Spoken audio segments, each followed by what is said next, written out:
What's up guys, Zorvax here, and today we're going to be talking about my first MMO, Lineage 2.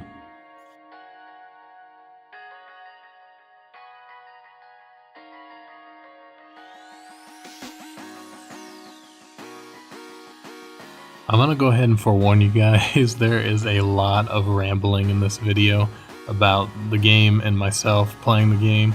So just a forewarning, it's going to be a long video, it's going to be a lot of rambling, but I hope you guys enjoy it a lot.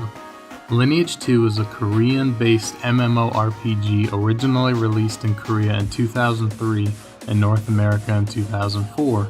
It takes place in a fantasy world that you'd expect: humans, elves, orcs, dwarves, all the usual fantasy staples. I'll kind of skim over the lore really quick because honestly I don't know a whole lot about it, but I still want to cover some of the basic points so that you can have an understanding of what the game is. First of all, unlike many MMOs and other fantasy settings, this game is not faction-based, meaning no, the humans don't band together to fight the ravenous orcs. No, the elves don't always fight against just the dark elves. Every race is for itself and even fights amongst itself. PvP in this game is completely open at any time as long as you're not in a sanctuary, which is pretty much just the towns. Most of the PvP combat takes place between various player-made clans within the world.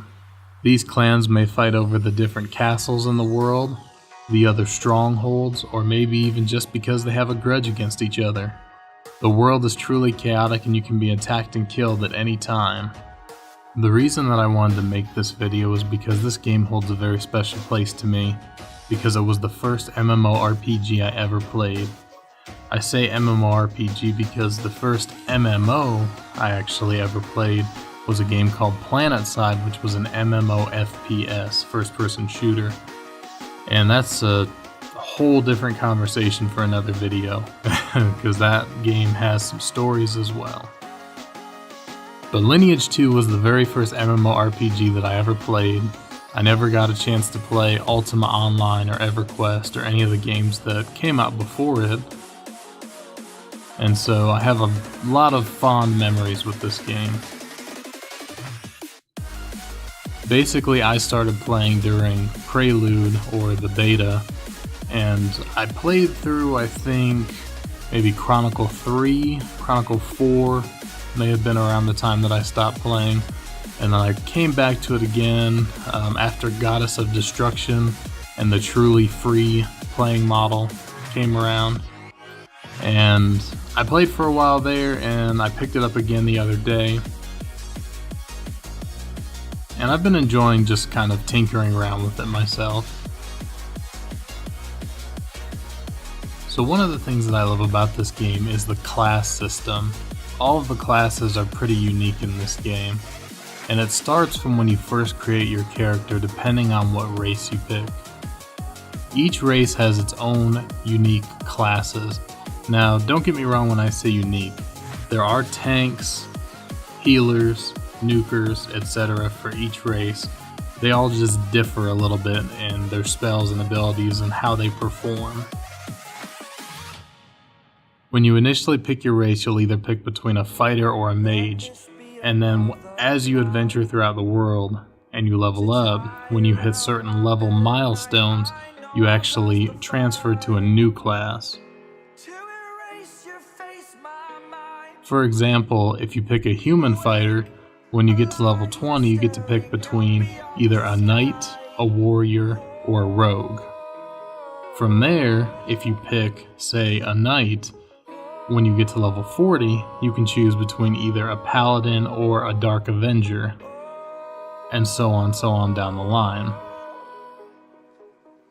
And then finally, when you hit level 85 now with the new systems and Goddess of Destruction, you awaken to a much more powerful class that is an extension of the class you were playing before.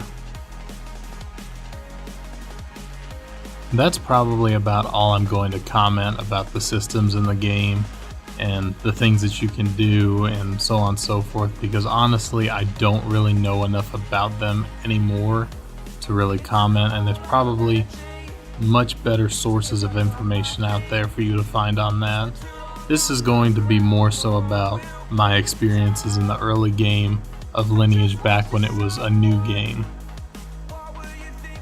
So when I first started playing Lineage 2, I initially made a Dark Elf Mage, which I leveled into a Wizard. I don't honestly know why I picked that. It just sounded like a lot of fun, and I did enjoy it quite a bit until I think I got into the 30s with that before I made my first alt. And anybody who knows me by now knows that I play a lot of alt characters when it comes to MMOs. But my first alt ended up being a human knight that I later re-rolled, not realizing that the knight was only a tank because, again, I was brand new at the game at this point. I re-rolled it into a warrior because I wanted to be a gladiator. Gladiators in Lineage 2 are human dual sword wielding, heavy armor wearing meat grinders, to put it lightly. They attack fast, they attack hard, they're flashy, and well, it was just a lot of fun to play.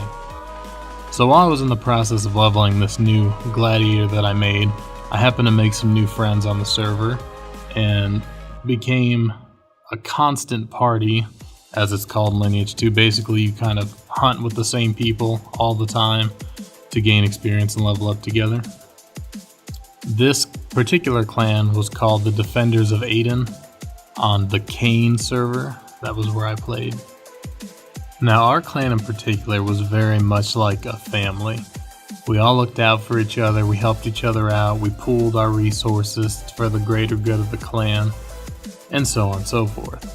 This clan is probably why I have most of the fond memories I do of the game itself. But I tell you what, leveling that gladiator was so much fun. After a while of playing that, of course, me being the altaholic that I am, I created and started leveling an elf rogue. I forget exactly what they were called.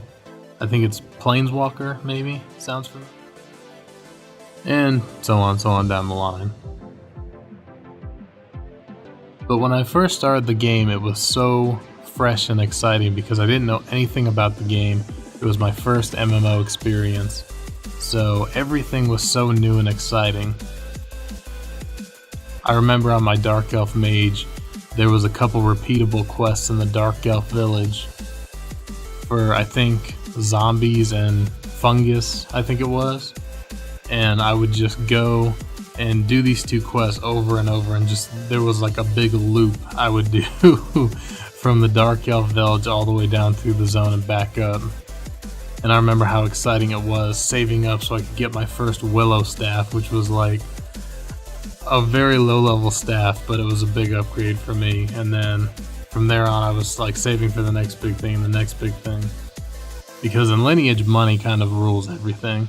It's all about how much Adina you have. Adina is the money in Lineage.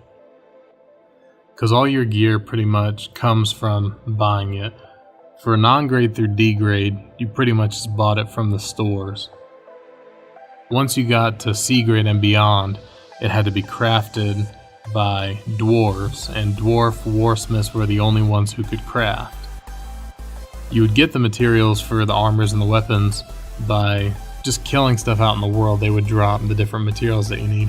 Also, the dwarf bounty hunters had a special ability called spoiling that would allow them to get extra materials. So it was really about how much money you had dictated how good a gear you could have and then how well you could perform out in the world. But again, luckily I was in a really good clan who did help me out a lot with getting my first set of full plate armor and my first set of dual katanas and all that amazing stuff. Now at this point, some of you guys are probably saying, well, this all sounds great, why would you ever stop playing? Well, there was a couple major downsides to the game. First of all, it was incredibly grindy. There was not quests in the way that like WoW has quests. The main quests in the game that you could do either had a very specific purpose, like your class change quests, or the Giants Codex quests and things like that, and were not really made for leveling. Basically, the way that you leveled up is you went out and you killed stuff over and over and over. And the higher you got, the harder it got to level, and the more you relied on other players to party with you to do stuff to level up. On top of that, because it was such an open PvP system, you were always worried about who was around the corner to kill you for no apparent reason other than you were in their spot or they just didn't like the way you looked. Also, there was a very, very big problem with both bots and gold, or in this case, Adena, farming and selling. Now, I know this is pretty rampant in most games, but it was really, really bad in Lineage. To the point where people, and by people I mean the Adena farmers, would have complete areas on lockdown where if you tried to go and hunt there, they would send super high level well-geared characters to kill you. This combined with the fact that if you died, you lost experience and had a chance to drop your items made it even worse. So you can see very quickly there were a lot of downsides to the game. Now the current version of the game is free to play, and they have updated the leveling system to where there is quests that actually take you pretty much from level 1 to 85 from what I'm told.